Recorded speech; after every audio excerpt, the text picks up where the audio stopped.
বিসমিল্লাহির রহমানির রহিম। আসসালামু আলাইকুম। আজকে আমি আপনাদের সাথে শেয়ার করব খুবই সহজে আমরা কিভাবে থাই বারোমাসি আমরা গাছে চাষ করতে পারি। খুব কম যত্নে এই গাছটি ছাদ বাগানে খুব ভালো হয়। কিছু জিনিস শুধু খেয়াল রাখলেই হবে, এ টু জেড বলার চেষ্টা করব। তাই সবাই ভিডিওটি না টেনে পুরো ভিডিওটা মনোযোগ সহকারে দেখুন। বন্ধুরা, আমার এই গাছটির বয়স মাত্র 2 বছর হলো। ছোট্ট একটি ড্রামে লাগিয়েছি। প্রচুর পরিমাণে আমরা ধরে আছে। এর জন্য কিন্তু আমার সারা বছর পরিচর্যা করতে হয়নি। আমি বছরে মাত্র 2বার মিশ্র সার দিই, তাতেই মাশাআল্লাহ এরকম ফল এসে ভরে থাকে। মাশাআল্লাহ ঝোপা ঝোপায় ফল আসে, অনেকগুলো ফল ধরে একসাথে। আমার সেই মিশ্র সারটা আমি বলছি, আমি কি মিশ্র সার দিই সেই সারগুলোর নাম বলছি। 1 বছর পুরনো গোবর, শিংকুচি, ডিমের খোসা গুঁড়ো, খৈল গুঁড়ো, শুকনো কলার খোসা আমি ব্লেন্ডার গুঁড়ো করে নিই, সেই গুঁড়ো একসাথে মিশিয়ে টব থেকে মানে টবের গাছের গোড়ার থেকে 4-5 ইঞ্চি দূরে দিই, যেন গোড়ায় দিলে ফাঙ্গাস ধরতে পারে, তাই আমি একটু গোড়ার থেকে দূরে দিই। এই গাছের একটি শুধু সমস্যা, শীতের সময় সব পাতা হলুদ হয়ে ঝরে যায়, তখন মনে হয় যে এই গাছটি মরে গিয়েছে। তখন যেহেতু গাছে পাতা থাকে না, এ নিয়ে আসলে চিন্তা করার কিছু নেই। তখন যে কথাটা শুধু মনে রাখতে হবে, যেহেতু গাছে পাতা থাকে না, আমাকে আমি ওই পরিমাণ মতোই পানি দিই। গাছ মাটিটা যখন ময়েস্ট থাকে তখনই আমি পানি দিই। বেশি পানি দিলে গাছটা মরে যাবে, তাই অল্প অল্প বুঝে বুঝে আমি পানি দিই। আমার এই গাছটির বয়স 2 বছর হলো আমি লাগিয়েছি। আলহামদুলিল্লাহ, এই গাছ থেকে আমার এখন পর্যন্ত কোনো রোগ পোকার আক্রমণ হয়নি। আমার সেজন্য কোনো কীটনাশক ব্যবহার করতে হয়নি। যেহেতু আমার গাছে রোগ পোকা হয়নি, আমার কীটনাশকেরও প্রয়োজন পড়ে নাই। তবে আমরা গাছের শুধু একটি অসুবিধা হয়, সেটা হচ্ছে ওয়েদার যখন চেঞ্জ হয়, যেমন শীতের শুরুতে, তখন আমরা গাছের পাতাগুলো আস্তে আস্তে হলুদের সব পাতা ঝরে যায়।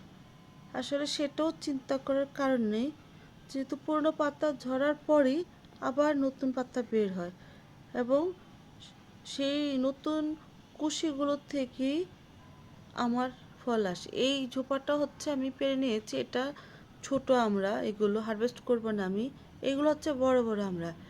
এই আমড়াগুলো আমি হারভেস্ট করব একদম গোড়ার থেকে, এই যে গোড়ার থেকে। এগুলো খাওয়ার উপযুক্ত হয়েছে আমার।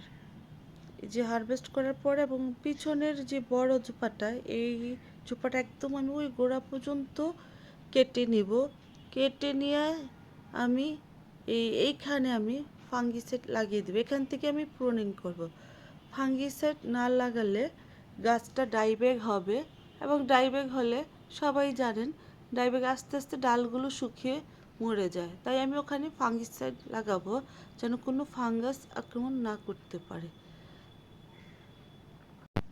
তবে শীতের শুরুতেই এই বড় বড় ফলগুলো হারভেস্ট করতে হবে, না হলে শীত শুরু হলে সমস্ত পাতা ঝরে গেলে আমরা যদি থেকে যায়, তখন ডালগুলো নিচের দিকে বেঁকে যাবে, ঝুলে যাবে এবং ডালগুলো ভেঙেও যেতে পারে। আমরা তুলে না নিলে এই সমস্ত ডাল যদি আমি ছেঁটে না দেই, নতুন ডালও বের হবে না। আবার নতুন ডাল যদি না বের হয়, নতুন কুঁড়িও আসবে না।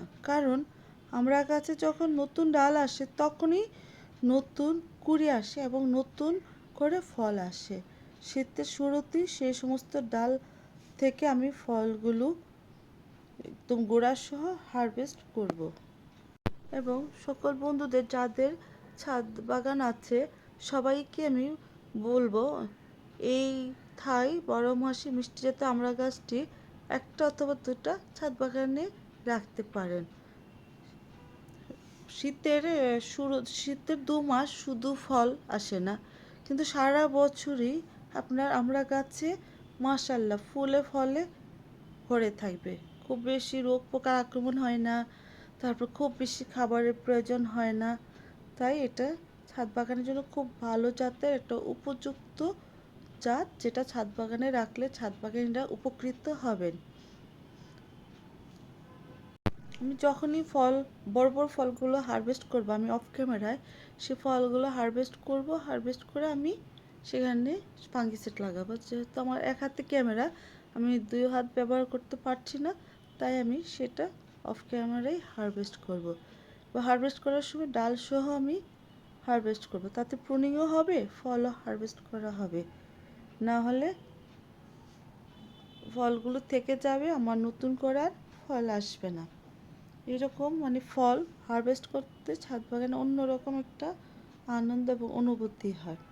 ছোট্ট ড্রামে অল্প মাটিতে এরকম ফল হতে পারে, মাশাআল্লাহ, আলহামদুলিল্লাহ।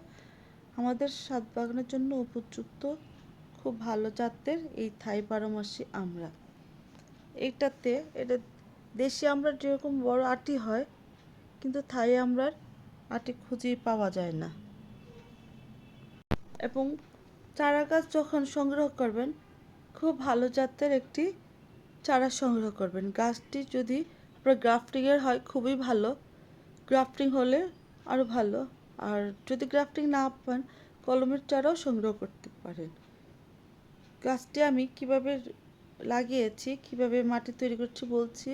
40% মাটি, 40% 1 বছরের পুরনো গোবর, 20% কিচেন কম্পোস্ট দিয়ে আমি এই গাছটিকে বসিয়েছিলাম।